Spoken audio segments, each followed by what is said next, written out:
यहाँ से स्टार्ट करेंगे। विजन है इसके यहाँ पर टेस्ट नंबर 20 है, 20 नंबर टेस्ट देखेंगे। और यहाँ पर इससे पहले हम लोग यूकेटी का अपना 20 नंबर टेस्ट देख चुके हैं। कला और संस्कृति अगर आपको देखना है वहाँ से देख सकते हो, ठीक है। वहाँ पर काफ़ी अच्छे क्वेश्चन है, 100 क्वेश्चन कवर किए मैंने। यहाँ पर देखेंगे तो इसमें जियोग्राफी का प्लस यहाँ पर जो करंट अफेयर्स के साथ साथ यहाँ पर जो पारिस्थितिक है, पर्यावरण है, पर्यावरण, यहाँ पर जो जितने भी टॉपिक थे इसके वो सब यहाँ पर इसमें कवर किए गए। मतलब एक तरह से रिवीजन कर सकते हो। जैसे कि यहाँ पर जो विजन का टेस्ट नंबर 2 था और टेस्ट नंबर 1 था, है ना, जो भी 1 2 यहाँ में भूगोल ज्योग्राफी जो भी नंबर पे थे वो यहाँ पर इसके रिवीजन किए जा रहे हैं। जैसे मान सकते हो 100 क्वेश्चन का पेपर था जैसे वो, तो उन्हीं 100 क्वेश्चन को मिलाकर के 100 क्वेश्चन 400 क्वेश्चन में से 100 क्वेश्चन यहाँ पर बनाए गए, है ना, तो रिवीजन एक तरह से। तो और ये सितंबर और दिसंबर तक यहाँ पर करंट अफेयर्स भी शामिल है इसमें। आते क्वेश्चन नंबर 1 से यहाँ से देखते हैं। पहला क्वेश्चन है, निम्नलिखित में से कौन सी रिपोर्ट सतत विकास लक्ष्य से संबंधित है? पहला यहाँ पर हो जाएगा ये जो सतत विकास लक्ष्य से संबंधित है, जो इसमें हो जाएगा एक तो यहाँ पर रियो सम्मेलन एजेंडा रिपोर्ट 21, ठीक है, ये हो जाएगा। दूसरा हमारा साझा भविष्य, ये भी यहाँ पर रिपोर्ट इसमें, ये भी यहाँ से करेक्ट होगा, ठीक है। और लिमिट्स टू यहाँ पर ग्रोथ, ये भी यहाँ पर इसमें संबंधित है। तो आंसर क्या होगा? सभी तीनों यहाँ से इसका करेक्ट आंसर होगा। 1 2 और 3 यहाँ से सही आंसर है इसके। क्वेश्चन नंबर 2 देखते हैं। निम्नलिखित कथन पर विचार करना है, जीवमंडल रक्षित क्षेत्र और यहाँ पर इसके राज्य दे रखे हैं, ठीक है। देखते हैं इसको। पहला बोला सेलाचलम बायोस्फीयर रिजर्व तमिलनाडु। पहली बात यहाँ से गलत है क्योंकि यहाँ पर सेलाचल बायोस्फीयर रिजर्व ये आंध्र प्रदेश का एक प्रथम बायोस्फीयर रिजर्व है, तमिलनाडु का नहीं है। Nokrek biosphere reserve Meghalaya. Second बात यहाँ से ये करेक्ट है क्योंकि नोकरेक आपका ये मेघालय गारो जो पहाड़ियाँ उसमें अवस्थित है और यहाँ से ये करेक्ट हो जाएगा। तीसरा पंचमढ़ी बायोस्फीयर रिजर्व उड़ीसा। तीसरी बात यहाँ से ये पंचमढ़ी बायोस्फीयर रिजर्व एक संरक्षित क्षेत्र और बायोस्फीयर रिजर्व ये मध्य भारत का सतपुड़ा श्रेणी का एक अंतर्गत मध्य प्रदेश राज्य में अवस्थित होगा, ठीक है, उड़ीसा में नहीं है। और देहांग देवांग बायोस्फीयर रिजर्व अरुणाचल प्रदेश में। चौथी बात यहाँ से क्या होगी? ये करेक्ट है, ठीक है। तो आंसर क्या होगा? 2 और 4 सही है। सेकंड का आंसर आपको हो जाएगा यहाँ से 2 और 4 सही है, तो बी, 2 बात यहाँ से करेक्ट है। क्वेश्चन नंबर 3 निम्नलिखित में से कौन सा संगठन प्राकृतिक मूल्यों के लिए संरक्षण की गुणवत्ता एवं खतरे के लिए विरुद्ध की गई कार्रवाई की प्रभावशीलता के आधार पर रक्षित, प्रोटेक्टेड और संरक्षित जो कंजर्वेशन क्षेत्रों की हरित सूची को प्रमाणित करता है? आंसर हो जाएगा तीसरे का सही आंसर यहाँ से E, International Union for Conservation of Nature, IUCN यहाँ से इसका सही आंसर होगा, ठीक है। यहाँ पर जो IUCN है ये रक्षित और प्रोटेक्टेड संरक्षित कंजर्व क्षेत्रों की हरित सूची सफल प्रकृति संरक्षण के लिए एक वैश्विक अभियान है। इसके केंद्र में ग्रीन लिस्ट सस्टेनेबिलिटी स्टैंडर्ड है, ठीक है, जो यहाँ पर 21वीं सदी के पर्यावरणीय चुनौतियों का सामना करने के लिए एक वैश्विक बेंचमार्क प्रदान करेगा। क्वेश्चन नंबर 4 है, चौथा है, भारत में निम्नलिखित प्रमुख पत्तनों पर विचार करना है। कांडला, विशाखापट्टनम, मार्मागांव और पारादीप। इनमें से निम्नलिखित में से कौन सा उत्तर से दक्षिण की ओर यात्रा करने पर उपयुक्त पत्तन का सही क्रम होगा? आंसर हो जाएगा चौथे का करेक्ट आंसर यहाँ से ये। एक तो पहला आएगा कांडला, ठीक है, पहली बात यहाँ पर सही होगा। उसके बाद आपका आएगा पारादीप आएगा चौथा। पारादीप पर कटक में लगभग 100 किलोमीटर दूर महानदी डेल्टा पर स्थित है और यह पहला कच्छ की खाड़ी पर है, ठीक है। तीसरा आएगा आपका विशाखापट्टनम 1 4 2, है ना। विशाखापट्टनम ये आंध्र प्रदेश में स्थित है, भूगर्भ बंदरगाह। और यहाँ पर इसके बाद आएगा मार्मागांव, ये ज्वारी और नदमुख के मुहाने पर स्थित है, जो गोवा का एक प्राकृतिक बंदरगाह है। करेक्ट आंसर यहाँ से 4 का डी करेक्ट होगा। 5वां नंबर है, उत्तरी गोलार्ध में पाए जाने वाले निम्नलिखित में से विश्व की जलवायु प्रकारों के विस्तृत रेखा में दूरी के अनुसार व्यवस्थित करना है। देखते हैं 5वें का जो हो जाएगा आंसर यहाँ से ये 5वें का हो जाएगा आपका यहाँ से। इसमें पहले बोला है इसमें चीन तुल्य क्षेत्र, है ना, दूसरा सूडान क्षेत्र और ब्रिटिश तुल्य और आर्कटिक तुल्य। तो यहाँ से दूरी के अनुसार देखेंगे तो यहाँ से जो आंसर हो जाएगा इसका ये हो जाएगा आपका इसका जो आंसर हो जाएगा 5वें का, ये काफ़ी डीप में थोड़ा दे रखा है, तो आपको देखो थोड़ा सा मैप इसको लिए देखकर देखना होगा, उसके अकॉर्डिंग आपको समझ आएगा। लेकिन ऐसे चलो इसका मैं आंसर बता देता हूँ। 5वें का जो आंसर हो जाएगा यहाँ ये हो जाएगा सूडान तुल्य, ठीक है, सूडान तुल्य। उसके बाद आपका होगा यहाँ से चीन तुल्य, ठीक है, और ब्रिटिश तुल्य, और यहाँ से उसके बाद चौथा आर्कटिक तुल्य। तो यहाँ से जो आंसर हो जाएगा पांचवें का बी करेक्ट है। क्वेश्चन 6, ग्लोबल जियोथर्मल अलायंस के संबंध में विचार करना है। इसका लक्ष्य 2030 तक भूतापीय विद्युत उत्पादन जो क्षमता है स्थापित करना, 5 गुना वृद्धि हासिल करना, पहली बात। छठी का पहला स्टेटमेंट यहाँ से क्या होगा, ये करेक्ट है। सेकेंड बात यहाँ से इसका शुभारंभ ग्लासगो में आयोजित संयुक्त राष्ट्र जलवायु परिवर्तन सम्मेलन COP26 में किया गया था। ये बात यहाँ से गलत है, क्योंकि यहाँ पर ये दिसंबर 2015 में पेरिस फ्रांस में आयोजित UNFCCC के पक्षकारों में 21वें COP शिखर सम्मेलन के रूप में यहाँ पर लॉन्च किया गया था, ना कि यहाँ पर 26वें। तो गलत हो जाएगा, ओनली वन करेक्ट है, आंसर एक यहाँ से सही है। क्वेश्चन 7 है, अंतर्राष्ट्रीय प्रकृति संरक्षण IUCN की प्रजातियों के संबंध में हरित स्थिति प्रदान करती है किसको? जो हरित स्थिति होगी यहाँ से प्रदान करती है, ये विलुप्त और जोखिम के साथ साथ प्रजातियों की जो पुनर्बहाली है और संरक्षण है उसके प्रभाव का आकलन करने के लिए एक उपकरण होता है। ठीक है, IUCN की जो प्रजातियां इसको हरित यहाँ पर स्थिति अंतर्राष्ट्रीय प्रकृति संरक्षण IUCN द्वारा विकसित एक यहाँ पर अभिनव उपकरण है। ठीक है, और ये प्रजातियों की जो पुनर्बहाली है और संरक्षण है उसके प्रयास की प्रभावशीलता को आकलन करती है, और रेड लिस्ट जो मुख्यतः विलुप्ति के जोखिम पर आकलन करती है, और इसके विपरीत हरित स्थिति रिपोर्ट समय पर साथ साथ पुनर्बहाली की दिशा को ट्रैक करती है, उसके संरक्षण का प्रभाव मात्रात्मक रूप से दर्शाती भी है। आंसर यहाँ से 7वें का एक करेक्ट हो जाएगा। क्वेश्चन 8 है, alliance to end plastic waste के संबंध में विचार करना है। ये संयुक्त राष्ट्र के तत्वाधान में कार्यरत सरकारी और गैर सरकारी संगठनों में से एक गठबंधन है। पहली बात, 8वें का पहला स्टेटमेंट यहाँ से गलत है, क्योंकि यहाँ पर alliance to end plastic waste है, ये वस्तुतः पर्यावरण और आर्थिक विकास संबंध गैर सरकारी संगठन सहित यहाँ पर एक मुख्य समुदाय, सरकार और नागरिक समाज के साथ साझेदारी वाला एक गैर लाभकारी संगठन होगा। ये प्लास्टिक और उपभोक्ता वस्तुओं के जो मूल्य श्रृंखला है उससे बढ़ जुड़े जो वैश्विक कंपनी गठबंधन है उसको द्वारा आरंभ किया गया था, जिसका उद्देश्य कि पर्यावरण में विशेष रूप से महासागर और प्लास्टिक कचरे को खत्म करने के लिए अग्रिम समाधान प्रस्तुत करना। सेकेंड बात है, ये world business council for sustainable development का एक संस्थापक रणनीतिक भागीदार होगा। सेकेंड बात यहाँ से करेक्ट है। यह अलायंस एक गैर लाभकारी संगठन है जिसे प्लास्टिक का निर्माण, उपयोग, विक्रय, संग्रहण, पुनःचक्रण और उसे संधारित करने वाली एक कंपनियां शामिल होंगी इसमें।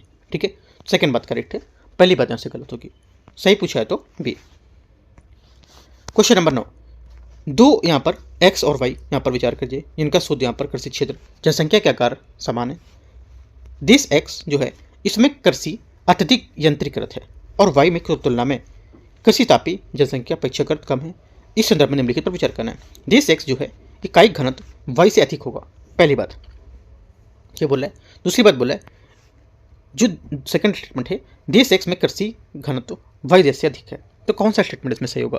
देखो इसमें यहाँ पर दोनों बातें गलत है, क्योंकि इकाई घनत्व इक्वल होता है कुल जनसंख्या अपॉन निवल कृषि क्षेत्र। तो यहाँ पर कोई भी यहाँ पर जो कृषि घनत्व होगा प्रति इकाई निवल कृषि क्षेत्र में किसानों की संख्या होती है।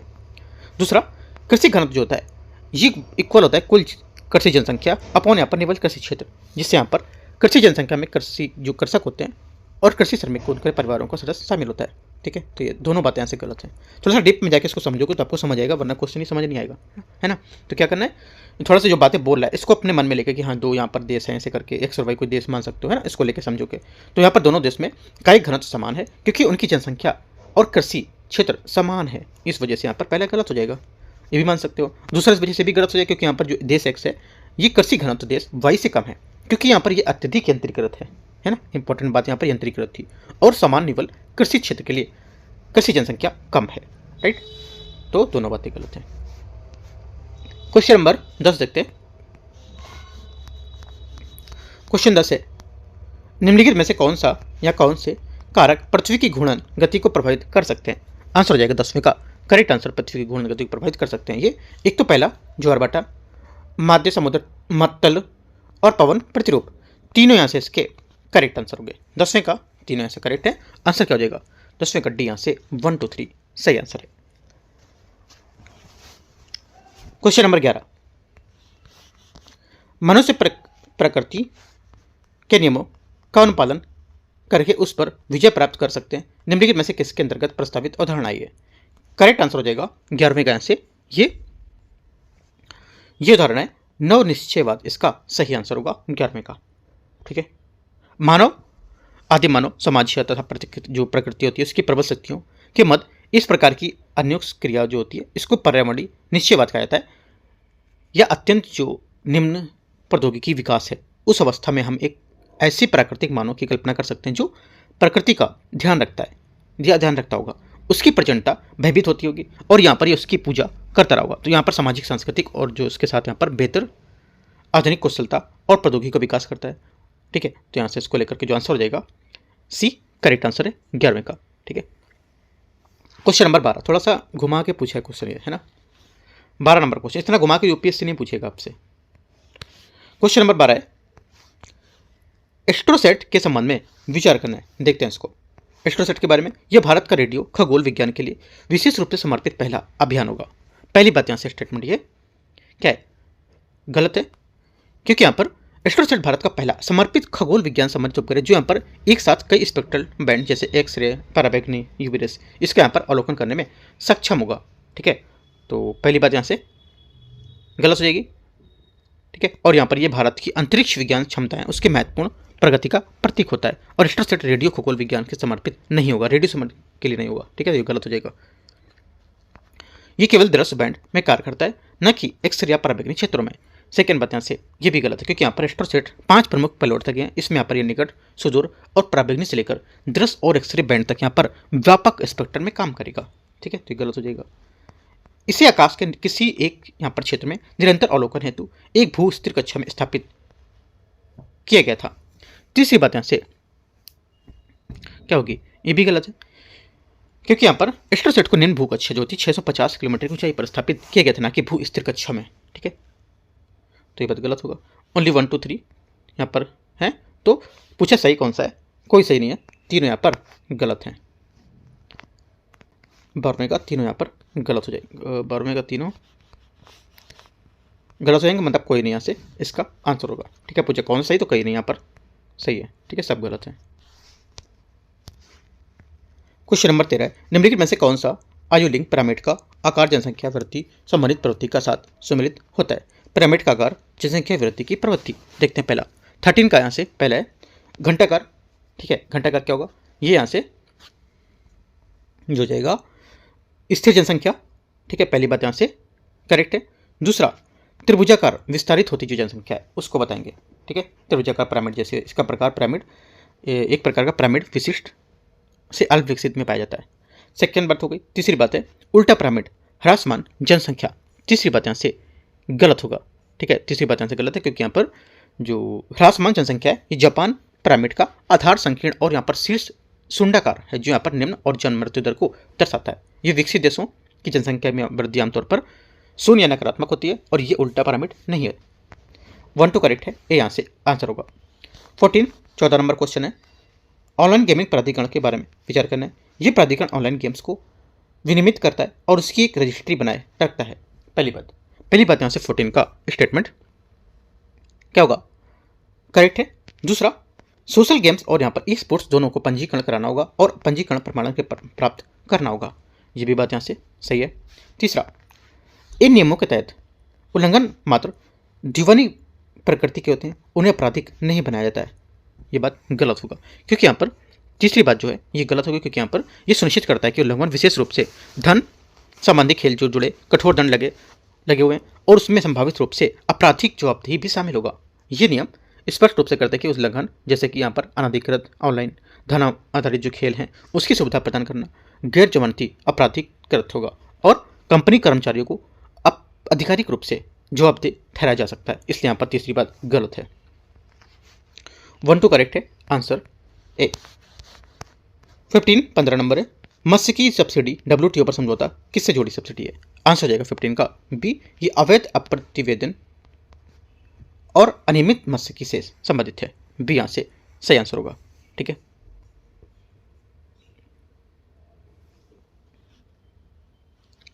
क्वेश्चन नंबर 16 इस जनजाति के सदस्य कालाहारी मरुस्थल में घुमंतु पशुचारक और खाद्य संग्राहक हैं जो स्वयं की रक्षा और शिकार करने हेतु भाले, धनुष और विषबुछे तीरों जैसे हथियार का उपयोग करते हैं। ना तो ये पशुओं को पालते हैं, है ना, ना बनाते हैं और ना ही ये रखते हैं, और इन जो और यहाँ पर ना ही यहाँ पर कृषि गतिविधियों में संलग्न होते हैं। तो बोले निम्नलिखित में से किस जनजाति के लोग ऐसा सर्वोत्तम वर्णन कर रहे हैं। आंसर हो जाएगा 16 का करेक्ट आंसर बुशमैन। बुशमैन यहाँ से इसका सही आंसर होगा। ठीक है, कालाहारी के बुशमैन और ऑस्ट्रेलिया के बिंदुबू जनजाति समुदाय इसने आदिम ढंग से जीवन यापन करते हैं कि कठिनाई से ही उनका अस्तित्व बचा हुआ है।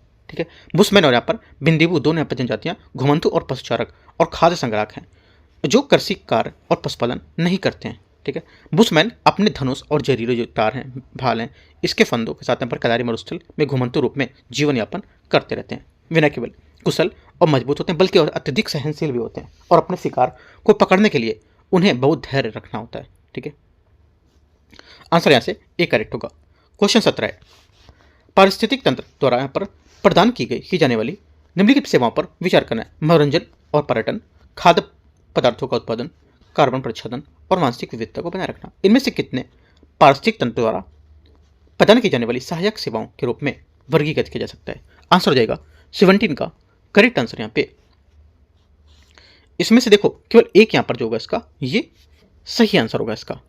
ठीक है, क्योंकि यहाँ पर ये पारिस्थितिक तंत्र द्वारा मनुष्य को प्रदान की जाने वाली गैर भौतिक सेवाएं होती हैं। ठीक है, कौन सी? जैसे कि यहाँ पर मनोरंजन, ठीक है, और पर्यटन, राइट, और प्राकृतिक सौंदर्य संबंधी ये, राइट, और जो आध्यात्मिक संतुष्टि, ठीक है, और यहाँ पर कला हेतु प्रेरणा, राइट, और साहित्य और संगीत। ये तो जो आंसर हो जाएगा यहाँ से इसका 17 का ये करेक्ट हो जाएगा आपका। जो इसका आंसर हो जाएगा कि पी जाने वाली इसमें से पारिस्थितिक तंत्र हो जाएगा सहायक सेवाएं जो होंगी, है ना, सहायक सेवाएं वो होती हैं यहाँ पर जो वे प्रोफेशनिंग, विनियामकी और सांस्कृतिक सेवाओं सहित यहाँ पर अन्य पारिस्थितिक तंत्र की सेवाओं के लिए आधार तैयार करती हैं, उनको क्या बोलते हैं? सहायक सेवाएं। ठीक है, तो सहायक सेवाओं के रूप में प्रत्यक्ष रूप से दिखाई नहीं देती हैं या तो ये मूर्त रूप से भी नहीं होती हैं, हालांकि इनमें पारिस्थितिक तंत्र और उन पर निर्भर लोगों के स्वास्थ्य कल्याण के लिए आवश्यक होती हैं। ये पारिस्थितिक तंत्र में पोषण चक्र और मृदा निर्माण और प्राथमिक उत्पादन, उसमें यहाँ पर आनुवंशिक रूप से विविधता बनाए रखने वाली प्रक्रिया होती हैं। ठीक है, तो आंसर क्या हो जाएगा? आंसर हो जाएगा आपका यहाँ से सहायक सेवाओं में, आपका सहायक सेवा में हो जाएगा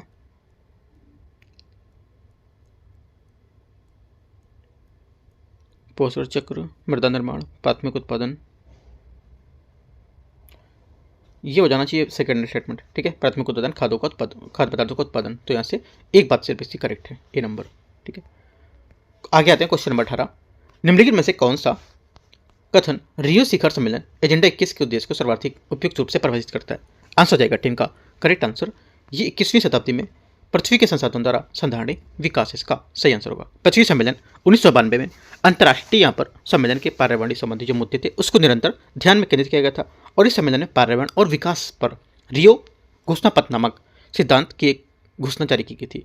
ये 21वीं शताब्दी के पृथ्वी संसाधन थे उसके संधारणीय विकास की योजना है और यही कारण है कि एजेंडा 21 इसे कहा जाता है। ठीक है, क्वेश्चन नंबर 19 है, निम्नलिखित में से कौन सी राष्ट्रीय स्वच्छ वायु कार्यक्रम NCAP की प्रमुख विशेषताएं हैं?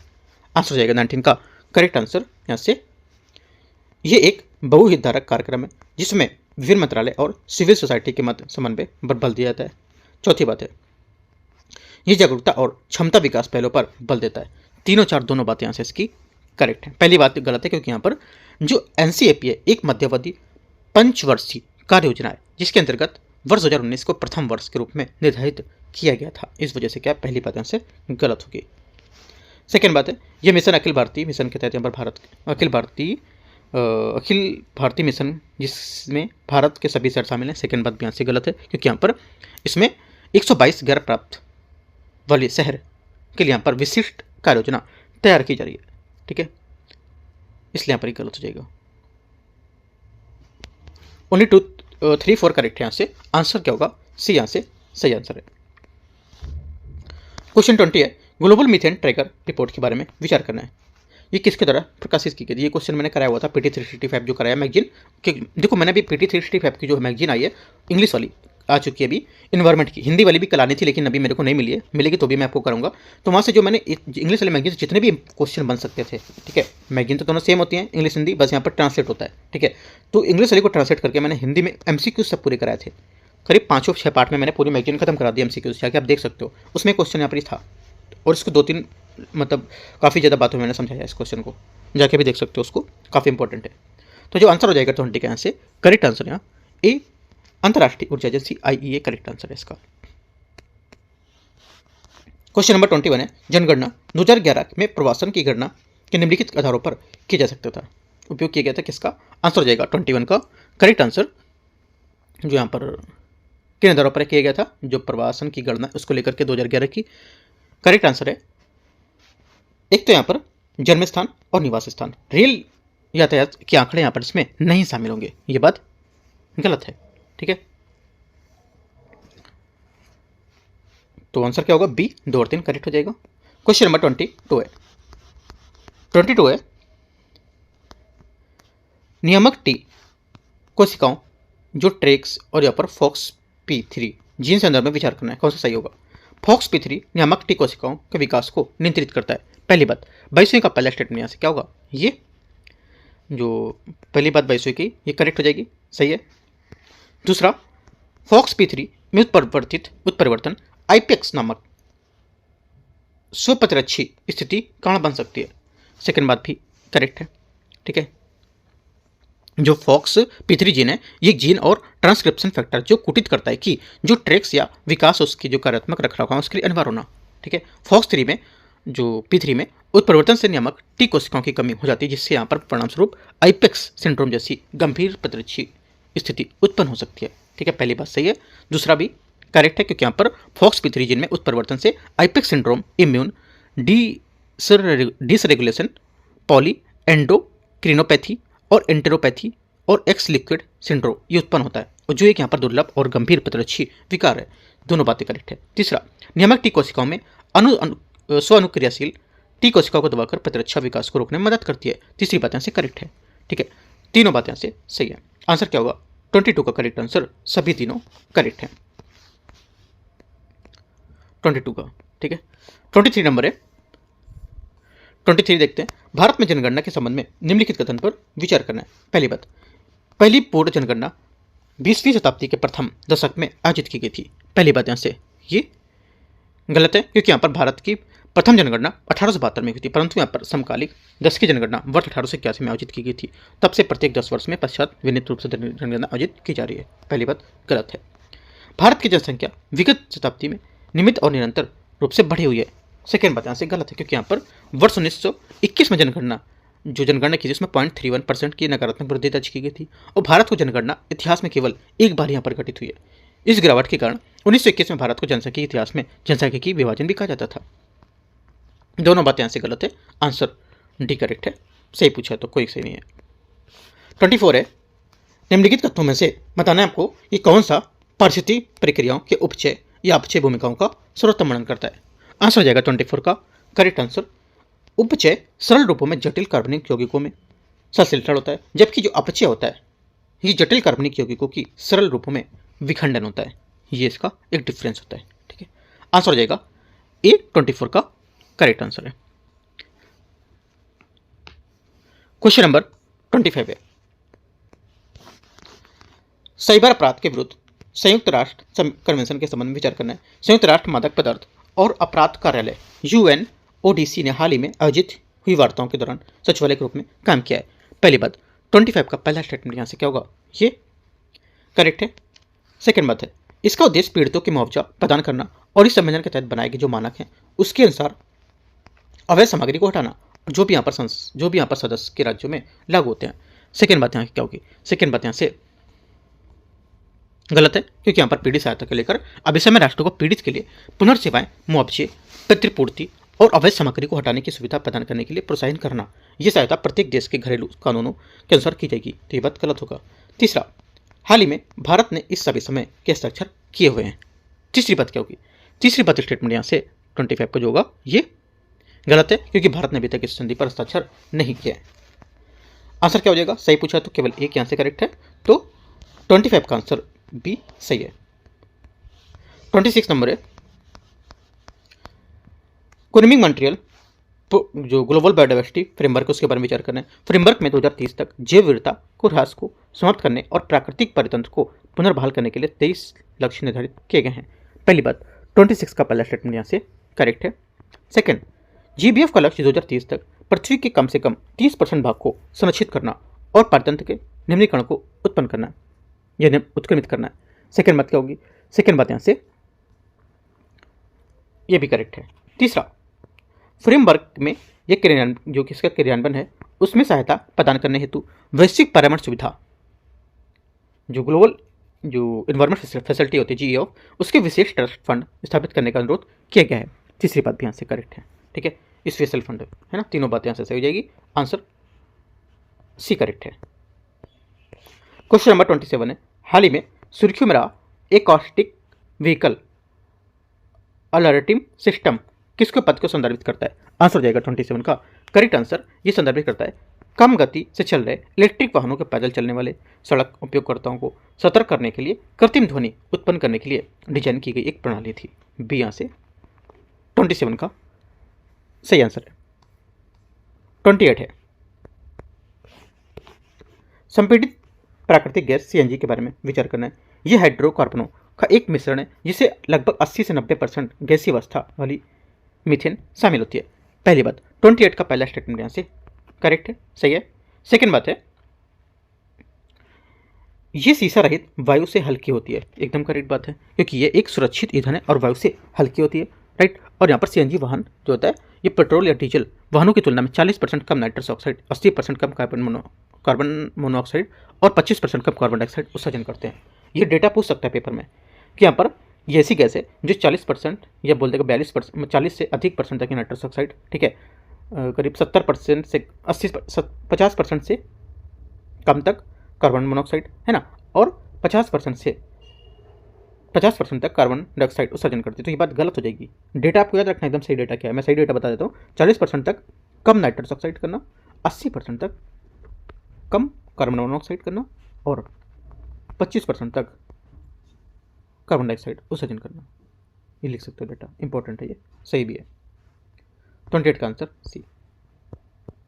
29, निम्नलिखित में से हिमालय की कौन सी चोटियाँ भारत में पाई जाती हैं? आंसर हो जाएगा 29 का, एक तो यहाँ पर नंदा देवी, ठीक है, नंगा पर्वत, और आपका हो जाएगा यहाँ से कामेत। अन्नपूर्णा और धौलागिरी यहाँ पर क्या होगा, ये भारत में नहीं पाई जाती है, ठीक है। अन्नपूर्णा नेपाली अन्नपूर्णा हिमालय उत्तर मध्य नेपाल में स्थित है, ठीक है, और यहाँ पर धौलागिरी जो है ये पश्चिम मध्य नेपाल में हिमालय का एक पर्वत समूह होगा। आंसर हो जाएगा आपका 29 का सी, 1 to 5 करेक्ट है। 29 हो गया। 30, समान और प्रकाश रासायनिक धूम कोहरे के संबंध में विचार करना है। देखते हैं, पहली बात यहाँ से समान धूम कोहरा शुष्क और धूपमयी जलवायु में निर्मित होता है। पहली बात 30 का पहला स्टेटमेंट यहाँ से गलत है, क्योंकि यहाँ पर धूम कोहरा जो स्मॉग दो शब्दों धूम और कोहरे से व्युत्पन्न हुआ है। जो धूम कोहरे को दो प्रकार की यहाँ पर समान धूम कोहरा और यहाँ पर प्रकाश रासायनिक धूम कोहरा इसको रूप में यहाँ पर निर्मित होता है। ये धुएं और कोहरे सल्फर डाइऑक्साइड का मिश्रण है। रासायनिक रूप से ये एक अपचयक मिश्रण होता है, इसलिए इसे अपचयक धूम कोहरा भी कहा जा सकता है। ये बात गलत हो जाएगा। सेकेंड बात है,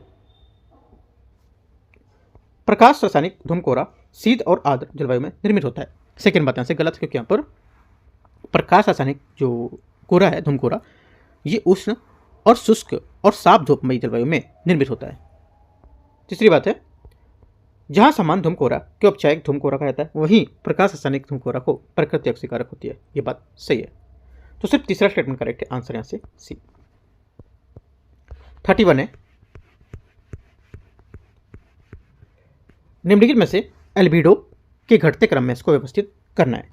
एल्बिडो के घटते क्रम में व्यवस्थित करेंगे तो आंसर हो जाएगा यहाँ से, एक तो हिमाच्छादित सतह, रेत, घास के मैदान और जल। ये एकदम सीरियल से लगा हुआ है यहाँ पर इसका घटते क्रम में, ठीक है। एल्बिडो है ये सौर विकिरण की पृथ्वी की सतह से अंतरिक्ष में परावर्तित होने वाली मात्रा को कहा जाता है। ये परावर्तन गुणांक होता है इसमें, और इसका मान 1 से कम होता है, ठीक है।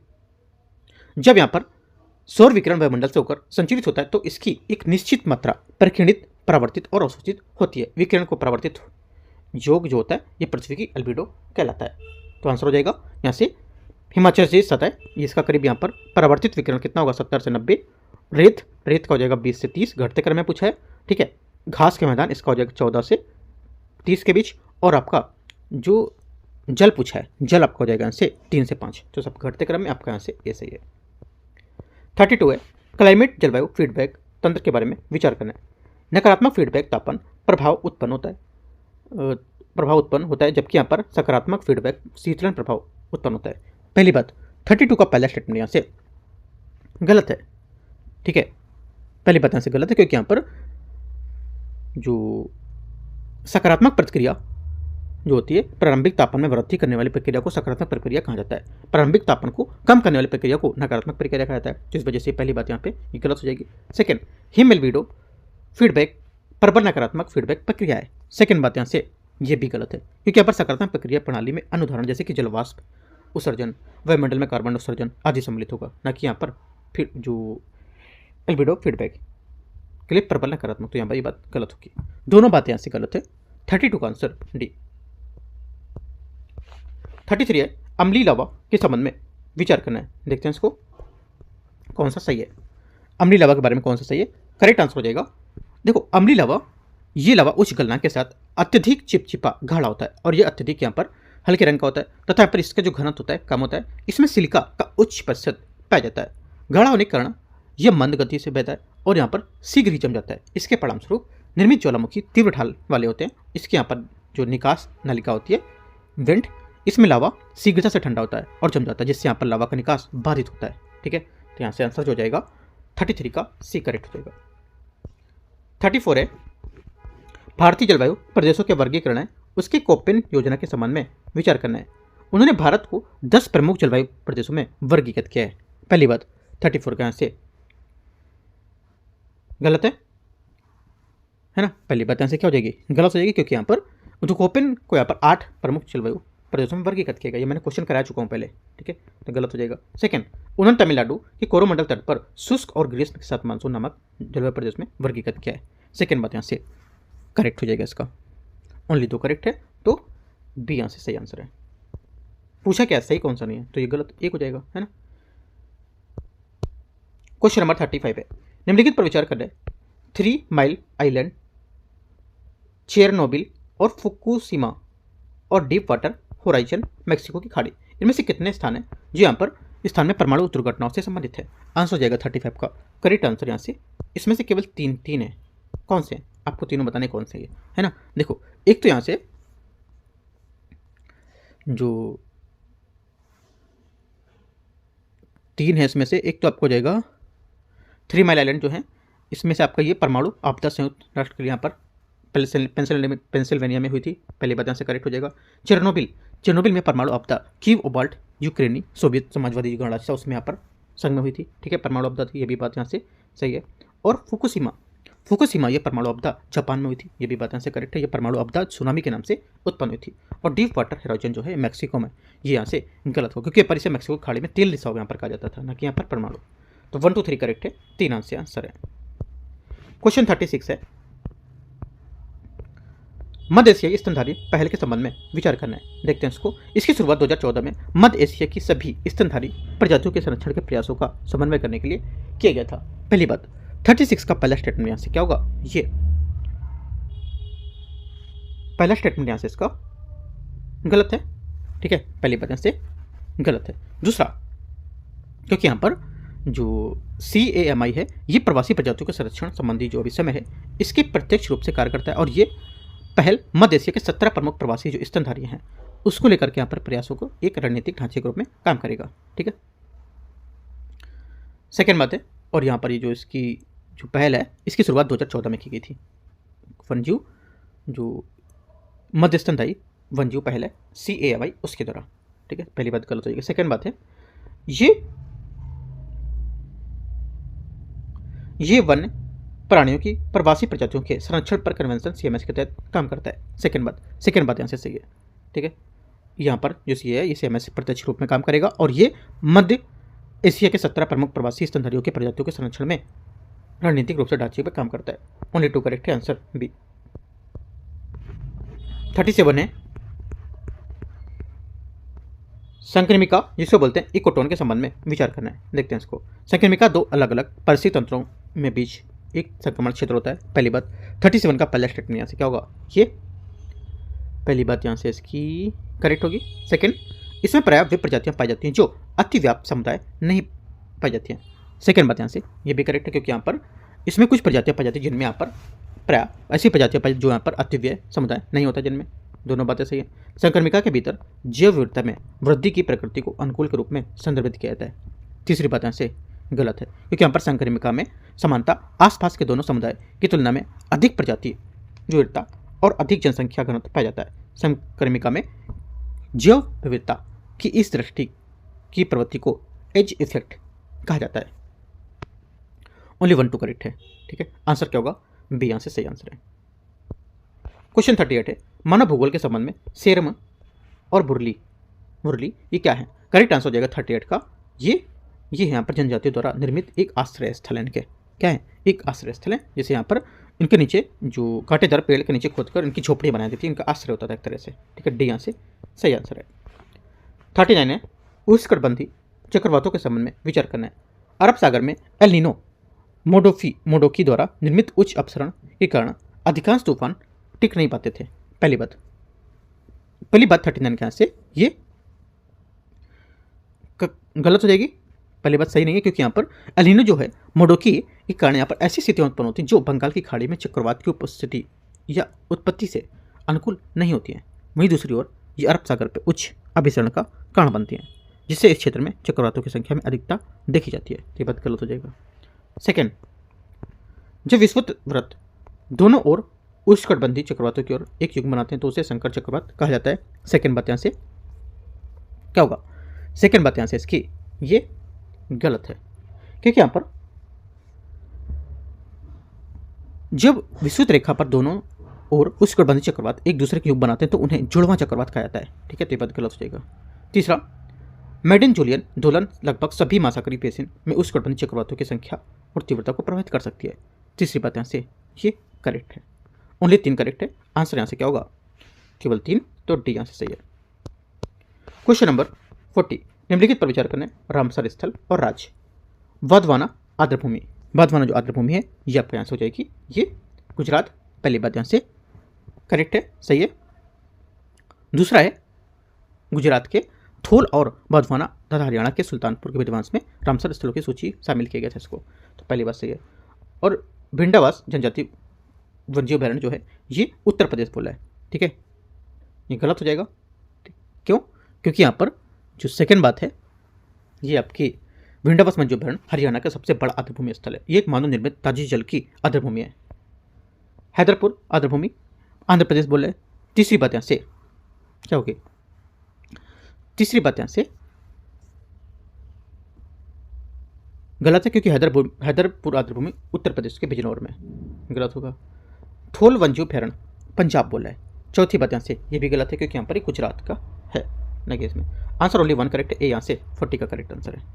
41, निम्नलिखित घटनाओं का विचार करें। महासागरों का निर्माण, प्रकाश संश्लेषण प्रक्रिया, सौर पवनों द्वारा वायुमंडल के हाइड्रोजन और हीलियम को हटाना और गैस उत्सर्जन की प्रक्रिया, इनमें से कितनी घटनाओं में निम्नलिखित में से कौन सा सही कालक्रम होगा? आंसर हो जाएगा 41 का करेक्ट आंसर यहाँ से ये 3 4 1 2 इसका सही आंसर है, जो इसका सीरियल कालक्रम होगा ये। ठीक है, क्वेश्चन नंबर 42, निम्नलिखित में से कौन सा फ्लाई एश के घटक हैं? फ्लाई एश के घटक इनमें से कौन से? करेक्ट आंसर हो जाएगा एक तो iron oxide, potassium oxide, aluminium oxide, titanium oxide, सभी यहाँ पर क्या है? फ्लाई एश के ये घटक माने जाते हैं। ठीक है, आगे आते हैं क्वेश्चन नंबर 43 में। 43 है, निम्नलिखित कथनों पर विचार करना है। कथन 1, कथन 2, बायोलॉजिकल ऑक्सीजन डिमांड बीओडी जो होता है वायुजीवी जो जलीय जीव है उसके द्वारा जीवों में यहाँ पर किसी जल स्रोत में मौजूद जैविक पदार्थों के विघटित करने की आवश्यक सुघनशील ऑक्सीजन की मात्रा होती है। पहली बात 43 का पहला स्टेटमेंट क्या होगा? यहाँ से पहला स्टेटमेंट यहाँ से करेक्ट है। दूसरा, निम्न बायोलॉजिकल ऑक्सीजन डिमांड बीओडी वाले स्रोतों में अत्यधिक प्रदूषित माना जाता है इसको। सेकंड बात यहाँ से गलत है, क्योंकि यहाँ पर जल निकाय उच्च बीओडी मान उससे अधिक जैव पदार्थों की उपस्थिति का संकेत देता है। ऐसे जल निकाय में जैविक पदार्थों के विघटन के लिए अधिक ऑक्सीजन की आवश्यकता होती है। और दूसरी तरफ यहाँ पर बीओडी आम तौर पर यहाँ पर स्वच्छ या काफ़ी कम प्रदूषित जल निकाय का संकेतक बनता है। ऐसे इसलिए क्योंकि यहाँ पर बीओडी का मान मतलब है कि यहाँ पर घुलित ऑक्सीजन की जो बोक है उसमें करने में जल की जो निकाय है काफ़ी अधिक यहाँ पर जैविक पदार्थ मौजूद नहीं होते इनमें। सेकेंड बात गलत होगी, ओनली वर्स्ट यहाँ पर पहली बात सही है। बीओडी के बारे में आप टॉपिक पूरा पढ़ सकते हो, काफ़ी इंपॉर्टेंट है। ठीक है, क्या होगा आंसर हो जाएगा आपका पहला सही है और दूसरा गलत है, तो 43 का करेक्ट आंसर सी यहाँ से सही है। 44 है अर्ली वार्मिंग फॉर ऑल। देखते हैं इसके बारे में विचार करना है। इसका लक्ष्य बहुआपदा प्रारंभिक चेतावनी प्रणालियों के माध्यम से सार्वभौमिक सुरक्षा सुनिश्चित करना होता है। पहली बात यहाँ से करेक्ट है, ये संयुक्त रूप से संयुक्त राष्ट्र समर्पित एक कार्यक्रम होगा। सेकेंड बात भी यहाँ से करेक्ट है, दोनों बात यहाँ से सही है। आंसर क्या हो जाएगा सी यहाँ से 44 का जो रहेगा ये करेक्ट आंसर हो जाएगा इसका। 45 नंबर क्वेश्चन है, इसमें बोला ग्रीन इंडिया मिशन हरित भारत मिशन के संबंध में विचार करना है। इसका उद्देश्य वनावरण में परिवहनों की वन आधारित आजीविका के आय में वृद्धि करना। पहली बात यहाँ से 45 का जो रहेगा ये क्या होगा करेक्ट है। दूसरा है ये जलवायु परिवर्तन पर राष्ट्रीय कार्य योजना जो उसके तहत एक मिशन है, ये भी बात यहाँ से सही है। तीसरा इसे सार्वजनिक और निजी क्षेत्र दोनों के यहाँ पर प्रकार की भूमियों को कार्यान्वित किया गया है। तीनों बात यहाँ से सही है। आंसर क्या होगा 45 का यहाँ पर सभी स्टेटमेंट करेक्ट है, डी यहाँ से सही आंसर है। 46 नंबर देखते हैं क्वेश्चन, निम्नलिखित युगों पर विचार करना है। हिमनद उष्णकटिबंधीय क्षेत्रों में नहीं पाए जाते हैं। पहली बात 46 का पहला स्टेटमेंट यहाँ से ये गलत है, क्योंकि यहाँ पर जो हिमनद है ये बोला उष्णकटिबंधीय क्षेत्रों में नहीं पाए जाते, ऐसा यहाँ पर गलत हो जाएगा। ठीक है, क्योंकि यहाँ पर उष्णकटिबंधीय हिमनद में एक विरोधाभास की तरह प्रतीत हो सकते हैं, किंतु यहाँ पर दक्षिण अमेरिका, अफ्रीका और इंडोनेशिया जैसे स्थानों पर रहने वाली विश्व की जनसंख्या में छठे भाग के लिए यहाँ पर प्रमुख रूप से जल का स्रोत प्रतिनिधित्व करते हैं और यहाँ पर तेजी से पिघल रहे होते हैं। तो यहाँ पर इसमें क्या होते हैं पाए जा सकते हैं। साइबेरिया जलवायु दक्षिणी गोलार्ध में नहीं पाए जाते हैं। सेकेंड बात यहाँ से क्या होगा ये सेकेंड बात यहाँ से करेक्ट है। तीसरा चक्रवात ध्रुवीय क्षेत्रों में उत्पन्न नहीं होते हैं, ये बात गलत है, क्योंकि यहाँ पर जो चक्रवात होते हैं ध्रुवीय क्षेत्रों में भी यहाँ पर देखे जाते हैं। ठीक है, आंसर होगा केवल 2 करेक्ट है, ए यहाँ से 46 का आंसर हो जाएगा। 47 नंबर है, निम्नलिखित पर विचार करना है। प्रकाश, वर्षा, तापमान, वातावरण, तुंगता, कार्बनिक यौगिकों की उपस्थिति, इनमें से कौन से एक जीव के विस्तार के निर्धारण की सीमाकारी कारक हो सकते हैं। आंसर हो जाएगा 47 का ये सभी क्या हो सकते हैं जो जीव के विस्तार के निर्धारण के सीमाकारी कारक हो सकते हैं। ठीक है, सीमाकारी कारक क्या होता है, देखो यहाँ पर बहुत सारे जो कारक हैं किसी जीव की जो उत्तरजीविता का निर्धारण करते हैं, और एकल कारक किसी भी जीव के विस्तार को सीमित कर सकते हैं। ठीक है, इस एकल कारक को सीमा कारक कहा जाता है। ठीक है, तो यहाँ से आंसर हो जाएगा सभी डी यहाँ से करेक्ट है। क्वेश्चन नंबर 48 है, निम्नलिखित में से युग्मों पर विचार करना है।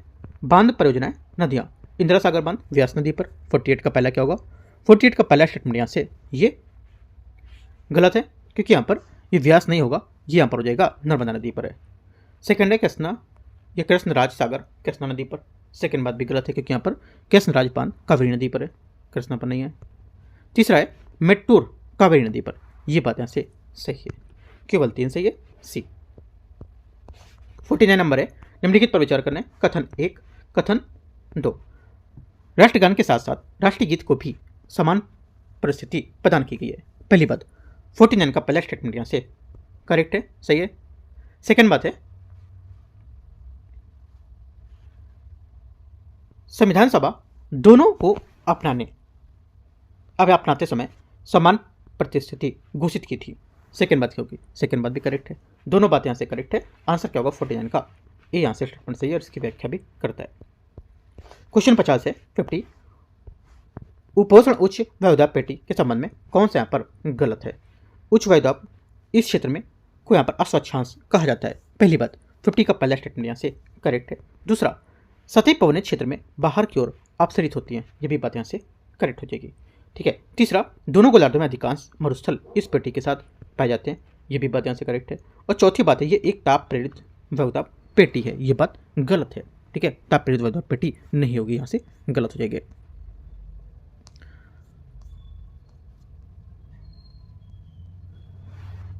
क्योंकि यहाँ पर ये विश्वत जो है विश्वती ये निम्न वायुदाब की पेटी होती है और ध्रुवी उच्च वायुदाब पेटी के विपरीत ये ताप प्रेरित वायुदाब पेटी नहीं है। ठीक है, तो 1 2 3 करेक्ट है और गलत है डी गलत पूछा था तो डी यहाँ से गलत हो जाएगा। तो इस टाइप से यहाँ पर 50 क्वेश्चन हम लोगों ने कवर कर लिए टेस्ट नंबर 20 के। ठीक है, अब जो क्वेश्चन बचेंगे 51 से 100 तक वो हम लोग पार्ट 2 में कवर करेंगे कल, राइट।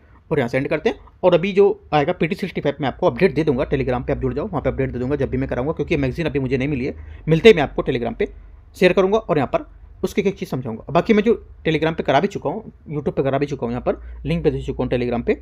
जो MCQs हैं PT65 के काफ़ी इंपॉर्टेंट है ना। हर टॉपिक के 50-50 60-60 क्वेश्चन मैंने बनाए हुए हैं, वो भी जाके कर सकते हो, राइट। कुछ डाउट रहेगा पूछ सकते हो टेलीग्राम पे जुड़ करके, ठीक है। All the best, thank you.